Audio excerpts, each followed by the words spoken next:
мен билип аткан чындык. Азыр айтылбаса кеч болуп калат. Себеби мына шайлоодон кийин, урматтуу элим, Кыргызстандын өмүр бою эгемендүүлүгүнөн ажырап кала турган маселелер коюлган атат парламентте. Ошол эле Кыргыз темир жолу коюлган атат. Ошол эле Кыргыз нефти газ коюлган атат. Биз кайсы бир мамлекеттин этегин кармап калган маселелер коюлган атат жакында. Ошон үчүн бул парламент аларга каршы тура албайт. Ал парламент аларга чоң жер жабак эмес, бүгүн мамлекетти басып алган Жээнбековге каршы тура албай атат.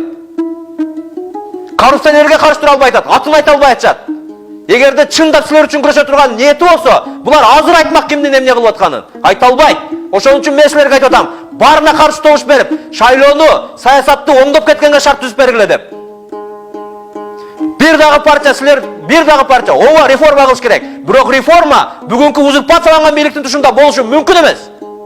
Мүмкүн эмес. Ага шарт жок азыр. Мен бир дагы партия, жаман партия деп айткандан алысмын. Ичинде укмуш балдар бар атат. Бирок ошол балдар дагы садага чабылып кеткен атат азыр.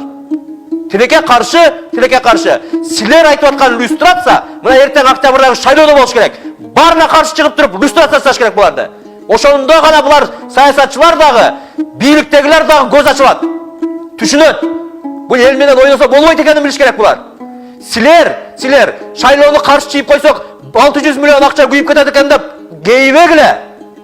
Мына мамлекеткече пандемияда эч нерсе кылбай туруп 1 миллиард доллар карыз алган атат. 300 миллион алып келип жеп койду уже. Миллиардтаган сомдор мамлекеттин казынасынан жоголуп атат. Ошого кейгиле. А бул парламент келсе, ал коррупциянын бетин ача албайт.